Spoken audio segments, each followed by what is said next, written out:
Peace, family. My name TJ Sykes, and I'm with. Rob B. And brother, peace. Yes, sir. We down here at Natrully Herbs, man, and I just wanted to take a few minutes to sit with the brothers and ask a couple questions.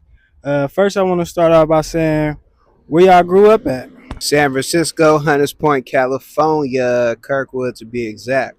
Dang. Grew up in Richmond, California, you know what I'm saying, and throughout the Bay Area, San Francisco as well. So I got roots in Richmond, San Francisco, Oakland, Bay Area native. Absolutely, and I'm from Richmond, California. And so the first question I wanted to ask is, what's some challenges that you faced growing up, where you grew up at, and how did you overcome them challenges? Wow. Okay. Challenges. I don't know, man, if I could really call them challenges, man. I don't know, man, how to really define that. Where I grew up with, we had fun, you know what I mean? And it was a whole lot of community. I mean, people do know us about the aggression because we really aggressive, but that all come from revolutionary type because, you know what I mean, that's where we come from in Hunters Point. If you know the history of Hunters Point and how people come about, we one of the biggest black community, not black city, but black community in the Bay Area, probably Northern California, period. It's us and Fillmore. So when you go, it's like a city within the city. So when you say challenges, I don't know, man. Everything that came my way, I accepted it with open arms. Even the things that you would call challenging, maybe I don't know, man. Probably witnessing things. You know what I mean? I did see a lot. I did absorb a lot as far as death and all that. But you know what I mean? I don't take it as a loss. I just take it as a lesson. So I did deal with that as far as being bullied. We call it stretch out.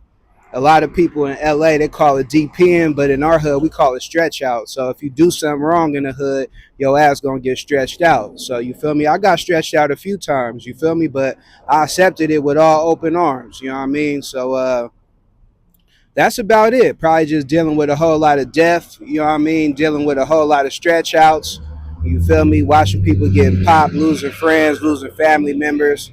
And but all them losses, you feel me? I take them as lessons. So them the type of challenges, if that's what you want to call it. So thanks for sharing your journey growing up out there, brother. Growing up out here in Richmond, California, some things I've experienced. The environment to me was definitely a nice environment in the sense of like seeing a lot of growing up. I've seen a lot of black people back in the day, but over time, a lot of our people have migrated and moved to different places.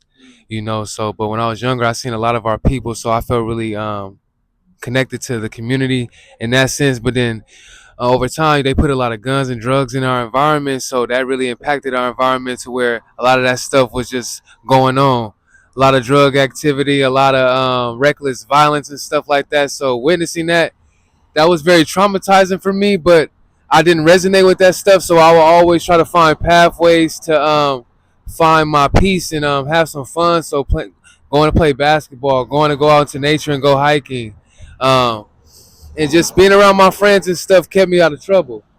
So I always kind of had a positive spirit and just wanted to stay in positive spaces, but the environment always had some negativity around, what I'm saying? But I think Richmond is a beautiful place, and it has a lot of powerful, creative, and unique people have came from this environment. As I've came back to Richmond and then getting back rooted and building in the community, I'm just seeing so many people who have came from Richmond that I'm learning like, damn, I didn't know you came from Richmond. I'm just seeing all these beautiful souls coming up out of this environment. But overall in the Bay Area in general as well, as I say, I'm a Bay Area native, so just growing up throughout the Bay Area, just like Richmond, Oakland, San Francisco, we deal with similar scenarios in our environments and situations. And when it comes to poverty or brothers and sisters in that survival mentality, I would say it's a lot of brothers and sisters living in a state of survival. So we on a trajectory where we're encouraging health and wellness and want to see our brothers and sisters thrive. So I think that's the energy we want to cultivate in our environments, is to thrive as a community and to heal and to build and overcome the things that we were brought up in, or what we've been conditioned to live in, you know. Absolutely. For me, like similar to what you was naming about like getting stressed out and DP. In my hood, it was called patty cakes. Like they'll Wow. patty your cakes. Like they'll literally whoop your ass with a belt. You feel me? If you do something out of pocket, get your ass whooped. So fortunately See, for myself, your own version of that out this way too. Yes, sir. And That's so it was crazy. interesting that you said that because Yeah, I think about the DPs in like Southern California, like yeah, that's what LA they and stuff call. like that. Yeah, And yeah, I never heard that what you said. So that's yeah, interesting that we yeah. that close and didn't wasn't aware of that. That's crazy. Yeah. Yeah, that's crazy. And similar to what you said also about like having fun, it's like when you a kid, you don't understand all of this. Yeah. You don't understand Mhm. what poverty and environmental racism Yeah, is, and You don't yeah, understand none of what's that. the real meaning of Section 8 and why you yeah, get to pay $50 to pay here. I mean to live here and stuff like that. So we really didn't really have a concept of what was going on. We were just living.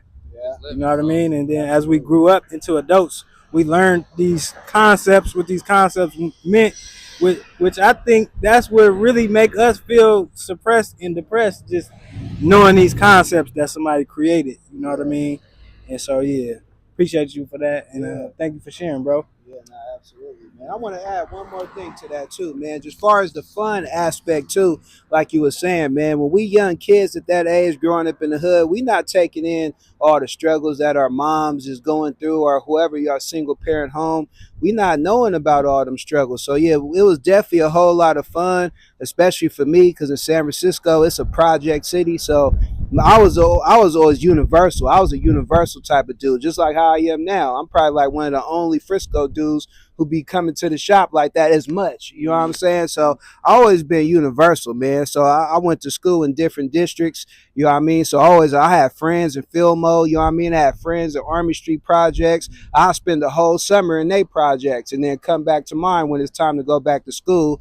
And when I got kicked out of school, I also had the opportunity to move out the hood and to move to a smaller city called Daly City, Pacifica, which is more smaller, you know what I'm saying? And it's more, you know what I mean, cool. So I got to see both sides. So that's how I know how to deal with so many different type of people on different type of levels, you know what I mean, as well. So I just wanted to add that in too.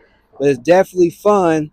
You know what I mean? Growing up in the hood back then, it was real fun for us because we had the YMCAs, we had the gyms, we had the Boys and Girls Club, we had the Warriors Basketball League. I don't know if y'all had that out here, but I know in Frisco we had a Warriors League basketball. So I was doing all that before I jumped into the streets, man. So yeah, it was definitely fun, and yeah, I absolutely, like to man. touch on that as well. Thanks for bringing that up because when we were young, like y'all said, we weren't tripping off the environmental issues. We were just in more in our pure state, just trying to have fun, just trying to release that energy that we had within us, you know. So, but growing up out here in Richmond, you know, I grew up on in between the south side and central side. It's different sections, you know. In these hoods, it be politics in certain sections you can't even go because of the hood politics that go on at times. So, when I was younger, I wasn't really hip to the hood politics until I started going into the environments and spaces. Then people tripping on you for coming over there. You know what I'm saying? So that's something that some of us deal with growing up in the hood as youth. You know, we be in our pure state. We just want to have fun and connect and do our thing and explore. But then sometimes it be limitations because of the things that go on in the environment. And then that's when you learn, like, oh, that's what's going on in that environment, in that area. I got to be mindful of that. I got to be cautious, you know. So, you know, but I miss being a child, man. It's a lot of responsibilities when you're adult. You feel me? The things you got to take care of and stuff. But when I was young, man, I had a lot of fun, y'all. Getting dirty out there, going to the little creeks, the trails, you know, going to the parks and stuff. And kids was really outside back in the day. But now, in this generation and time, a lot of youth have been introduced to technology. Like when I was younger, we didn't have all them tablets and shit. I didn't have no cell phone. So literally, I'll go out every day and try to find my friends, see who available to come out and play. You know what I'm saying? But now the youth, they stuck in the house on their games, or on their tablets, or on the TV and stuff. So I have a youth now, and I'm encouraging my daughter to get outdoors and don't get trapped in that technology, and just create that balance because technology is here for us to use as a tool. You know what I'm saying? For sure. For the sake of time, I'm gonna ask one more question and then we're gonna wrap this up. That's good. All right. So, as an adult, where has your imagination taken you? When you say imagination, just like, are you talking about comparing to when I was a kid to now? My imagination, because I like to tap into where I was a kid when I'm thinking about my imagination or fantasizing something or dreaming about something. I like to tap into my childhood with that, or your inner child, which what we call it now. And my imagination is unlimited, bruh. Like I think so far, bro, and I try to apply myself step by step so I could reach those goals of my imagination. But it's far, bro. For a minute, it was blacked out. You know what I mean? But now, where I'm at now, just living this more healthy lifestyle and just being more positive and going more inwards. You know what I mean? My imagination is unlimited. So, you know what I mean? Wherever it takes me, man. Wherever it takes me, man. I'm gonna work on them steps. You know what I mean? To get to where my imagination is and keep on going, man. So my imagination is out the roof to infinity. You know what I mean? I can't even scale it, bro. You know what I mean? It's far, bro. But yeah, that's how I should sum it up for that one for sure. All right, for sure. Um, what's next for you, man? What do you see yourself doing next? I see you got the juices. Feel me? I see you on your physical, mental, and spiritual health journey.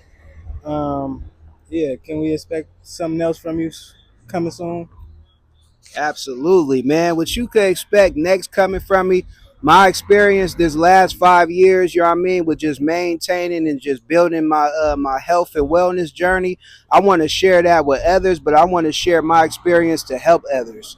You know what I mean? I don't want to just put it on the big screen or anything like that. I want to actually start working. Well, that's what I'm going to do. I'm going to start working one on one with people, doing consultations, doing cleanses. So the same cleanses that I do and the fasting that I do with myself, you know what I mean? I want to start doing that with others too. You know what I mean? Because a lot of people with my juices, a lot of people just take it as, oh man, it's healthy, it's alkaline, it tastes good. That's it. You know what I mean? But I wanted to get to the point where people could taste it and people could learn from it, so where you could be more self-sufficient at it yourself, and you could stop buying juices off of me, and you could go get your own cold pressed juicer and start doing it for yourself as you start living the alkaline way yourself. You know what I mean? So I feel like my mission ain't accomplished, you know what I mean, until I start actually working one on one with people and start helping people so they can start helping themselves and they can start helping others as well. So that's my next step for Taste the Tear, man, is getting more in people's face and man, you know what I mean, taking them on a journey with me, man, so they could create their own journey of themselves. Absolutely. Thank you, brother. And you heard it first here. TJ Sykes at Naturally Herbs. We out. We out. Appreciate Rich City, that's Richmond in the city, man. Rich City. you.